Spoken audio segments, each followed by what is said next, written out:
सभी का वेलकम, स्वागत है आप सभी का। आज आपसे बात करूंगा पैरेललोग्राम की।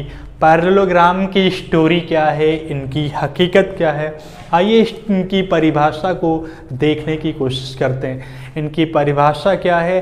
क्या आमने सामने की भुजाएं आपस में बराबर होती हैं, अपोजिट साइड आपस में इक्वल होते हैं और पैरेलल होते हैं, और प्रत्येक कोण 90 डिग्री का नहीं होता। रेक्टेंगल के केस में ऐसा नहीं होता था। रेक्टेंगल को आप कंप्रेस करोगे एक साइड से तो आपके पास जो फिगर बनेगा वो पैरेललोग्राम का ही होगा। रेक्टेंगल को ढकेलने पर जो फिगर बनेगा वो पैरेललोग्राम का होगा।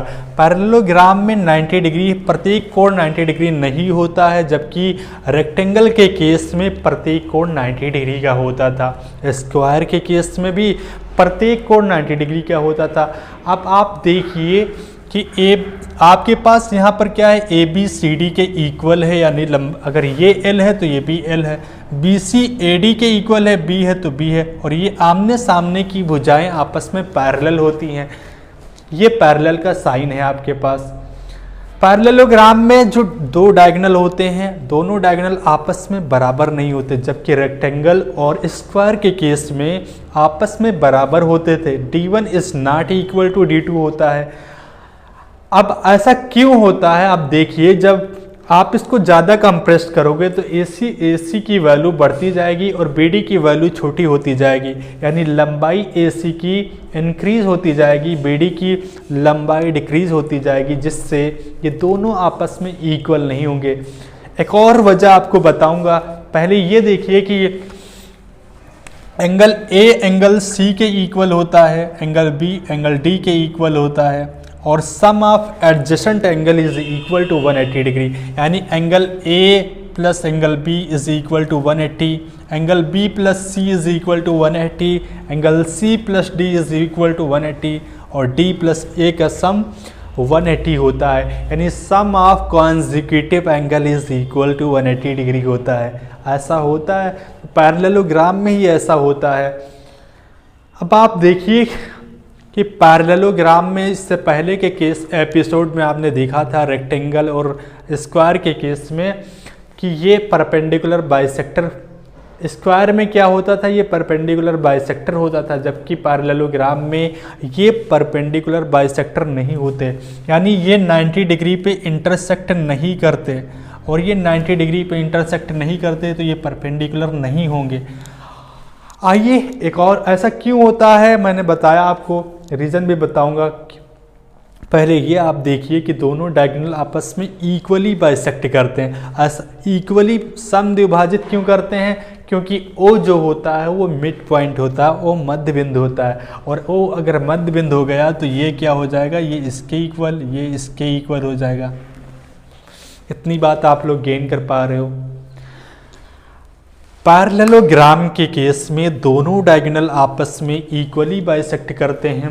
इक्वली बाइसेक्ट करने का क्या मायने हुआ कि O मिड पॉइंट होगा, O मिड पॉइंट होगा तो ये आप ये लंबाई इस लंबाई के इक्वल, ये लंबाई इस लंबाई के इक्वल हो जाएगा।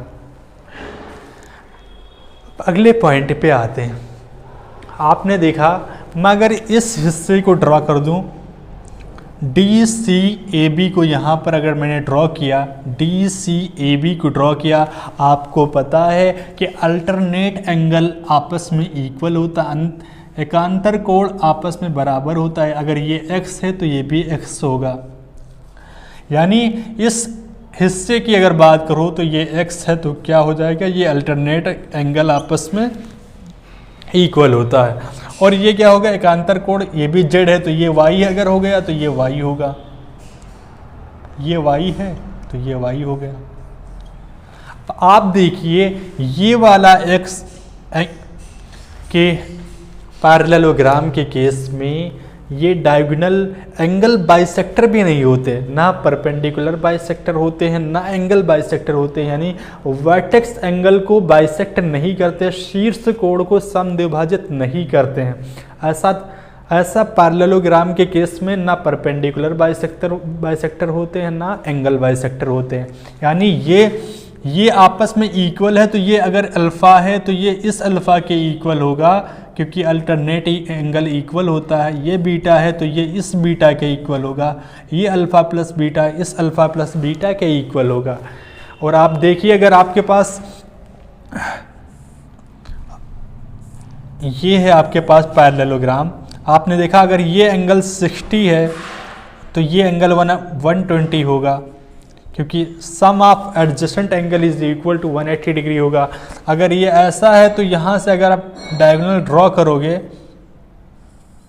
तो ये आपस में बराबर नहीं होंगे, क्योंकि ये डिफरेंट एंगल से ड्रॉ हो रहा है, ये डिफरेंट एंगल से ड्रॉ हो रहा है। अगर बाइसेक्टर होते तो ये आपस में बराबर होते। अब स्टोरी को मैं आगे बढ़ाता हूँ। यहाँ पे क्या है, आपने इतनी बात गेन की कि यहाँ पर x है तो यहाँ पर x होगा, यहाँ y है तो यहाँ y होगा। इस सिनेरियो को मैंने यहाँ पे अप्लाई किया। अब आपसे बात कर रहा हूँ OAB की और OCD की, ट्राइंगल OAB और OCD ट्राइंगल की बात कर रहा हूँ, जिसमें से आपने देखा ये दोनों एंगल आपस में इक्वल है या नहीं।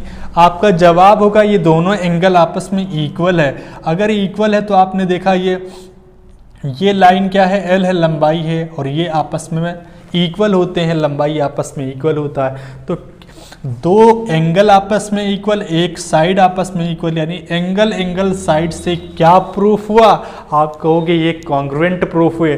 और अगर ये कॉन्ग्रुएंट प्रूफ हो गए तो क्या होगा, ये इनके डायगोनल क्या हो जाएगा, आपस में इक्वल हो जाएंगे, यानी ये साइड इस साइड के इक्वल, ये साइड इस साइड के इक्वल हो जाएगा।